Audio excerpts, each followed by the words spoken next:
하나님 말씀 누가복음 12장 56절 외식하는 자여 너희가 천주의 기상은 분간할 줄 알면서 어찌 이 시대는 분간하지 못하느냐. 우리 서동조 목사님, 그러나 결국 이루신다 말씀 전해 주시겠습니다. 할렐루야. 아멘.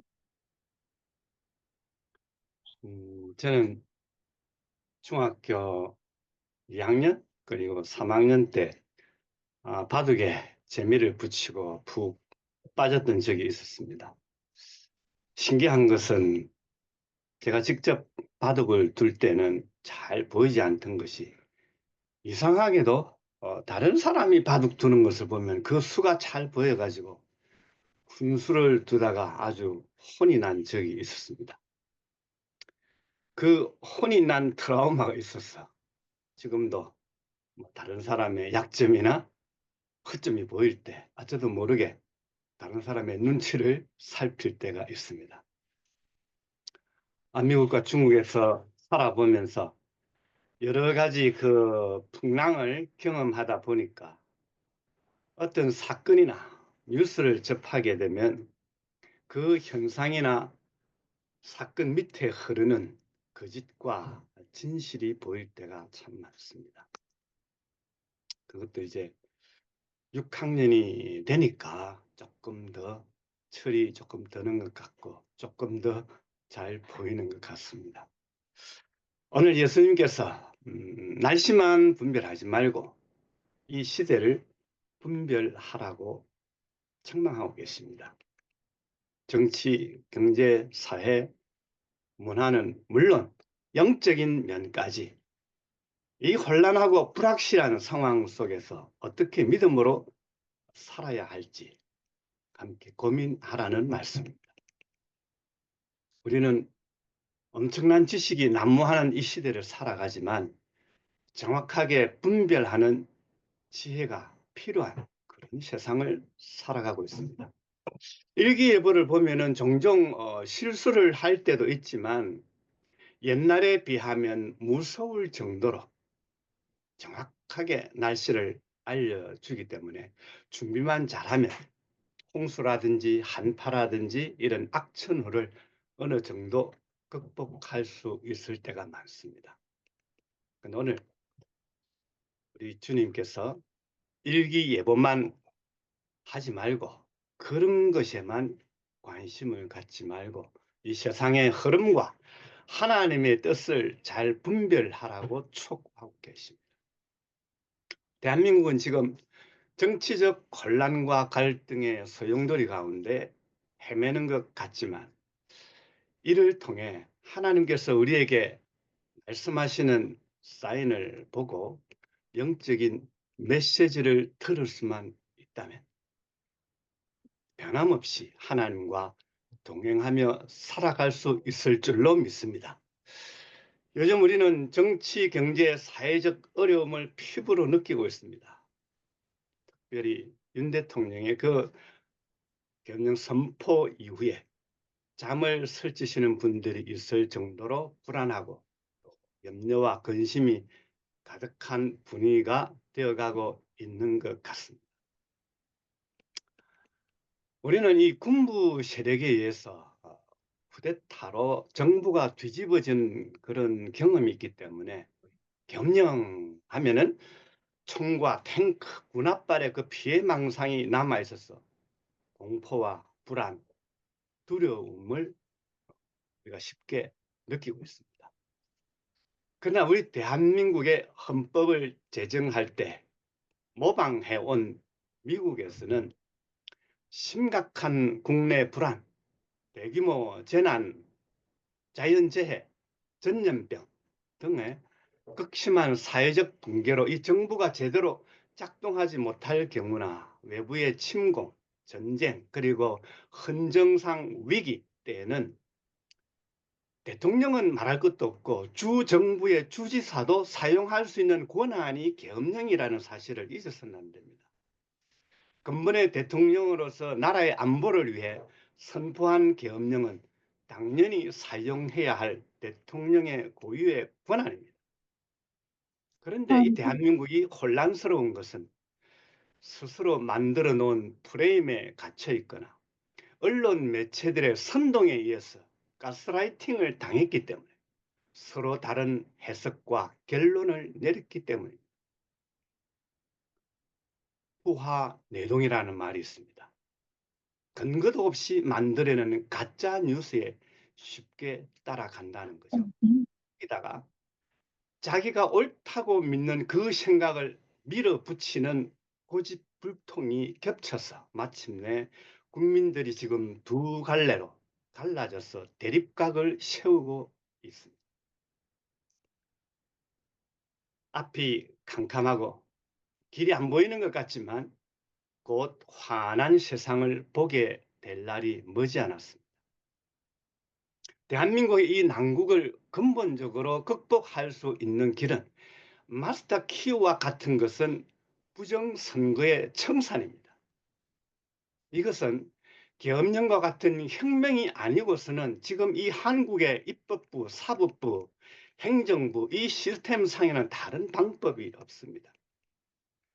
윤 대통령은 그것을 정확하게 간파했기에 피를 토하는 심정으로 마지막 카드인 이 계엄령을 절차에 따라 선포하고 해제도 하고 아멘. 탄핵을 당하는 그 길을 당당하게 선택한 것입니다. 아멘. 한국 언론의 대부분은 딥스테이트의 꼭두각시 노릇하는 미국 딥스테이트 언론, 이 뉴스 매체의 복사기입니다. 그대로 뺏겨서 전하고 있다는 것입니다. 그것이 지난 미국의 대선에서 아주 적나라하게 나타났습니다. 제가 미국 가보니까 더 잘 보이더라고요. 지난 11월에 미국 대선에서도 역시 부정선거가 있었습니다. 그런데도 트럼프가 어떻게 해서 당선이 되었습니까? 근데 한국에서는 이 해리스 부통령하고 뭐 막상막하, 어떤 때는 해리스가 더 앞선다고 이야기했지만 미국의 상황을 보니까 처음부터 압도적으로 그냥 그 뒤도 볼 것도 없이 트럼프 당선이었습니다. 전체적인 분위기가 그랬어요. 한국의 부정선거를 현지 답사한 트럼프 대통령의 아들 주니어 트럼프가 그 팀이 있어요. 우선정책연구소. 이 팀들이 한국에 이미 5월 달인가 건너왔습니다. 그래서 한국의 부정선거를 다 알아보고 그것을 거울로 삼고 미국의 대선이 있을 그때 엄청난 변호사와 선거 감시인단을 철저하게 준비해서 트럼프 대통령이 압도적으로 그나마 당선이 된 것입니다. 부정선거를 하긴 했지만 부분적으로 할 수밖에 없었다는 것입니다. 한국은 지금 미국과 함께 공통점을 갖고 있는 것이 부정선거입니다. 윤 대통령이 탄핵을 당하고 부정선거를 청산하지 못하면 한국은 극심한 혼란을 넘어 경제적인 폭망이 기다리고 있습니다. 어쩌면 일본보다도 더 심각한 30년이 아니라 50년까지도 불황을 겪게 될 것입니다. 하지만 이 탄핵을 극복하고 부정선거 청산이라는 혁명을 이루면 미국과 어깨를 나란히 할 수 있는 강대국 수준으로 더 성장하게 될 것입니다. 그러나 이 모든 것은 결국 하나님 손에 달려 있습니다. 아멘. 성경은 모든 시대와 이 상황 속에서도 하나님이 일하신다고 말씀하십니다. 잠시 요동치는 언론 플레이로 인해 앞이 보이지 않고 불안하고 잠 못 이루는 밤을 맞이할 수도 있을 것입니다. 그러나 우리가 낙심하거나 또 불안해하지 말 것은 하나님은 아직도 미국을 들어 사용하시는 것처럼 이 대한민국을 열방 가운데서 뽑아내셔서 사용하시기로 작정하셨기 때문입니다. 아멘. 사도 바울이 유라굴로라는 풍랑을 만나서 모든 사람들이 절망 가운데 빠져 있을 때 하나님의 사자가 사도 바울 곁에 서서 들려줬던 그 말씀을 이렇게 고백합니다. 바울아, 두려워하지 말라. 내가 가이사 앞에 서야 하겠고 또 하나님께서 너와 함께 항해하는 자들을 다 너에게 주셨다. 로마서 8장 28절에서 사도 바울은 다시 이렇게 고백합니다. 하나님을 사랑하는 자, 곧 그의 뜻대로 부르심을 입은 자들에게는 모든 것이 합력하여 선을 이루느니라. 아멘. 하나님께서 오늘 이 아침에 이 위로와 격려의 말씀을 우리 모두에게 들려주기를 원하십니다. 하나님은 세상의 혼란 속에서도 나라를 굳건히 세우시고 교회도 세우시고 성도들을 통해서 그분의 선하시고 위대하심을 드러내십니다. 우리에게 필요한 것은 그 상황을 믿음의 눈으로 재해석해서 기도로 나아가고 행동하는 것입니다. 불순한 의도를 갖고 있는 뉴스에 부하내동하지 말아야 합니다. 정치적 어려움 속에서 우리는 하나님의 주권을 신뢰하며 말씀을 붙들고 기도해야 할 뿐만 아니라 우리가 있어야 할 자리를 찾아가서 사랑과 공의를 하수처럼 흘러 넘치게 해야 할 것입니다. 아멘. 현장범도 아니고 재판 선고형을 받지 않은 대통령을 탄핵하는 것은 사단에게 사로잡힌 짐승만이 할 수 있는 그런 행위입니다. 10월 27일에 한국 교회들이 한 목소리로 서울을 비롯한 전국 곳곳에서 해외에서 외쳤던 것처럼 내일 또다시 오후 1시에 우리는 광화문에서 하나가 되어서 외칠 수 있는 그런 기회가 왔습니다. 하나님의 백성으로서 하나가 되어서 이 세상을 향해서 악을 향해서 외쳐야 할 때가 있는 것입니다. 그것이 대한민국이 사는 길이고 애국하는 길이고 주님이 다시 오실 그날을 준비하는 것입니다.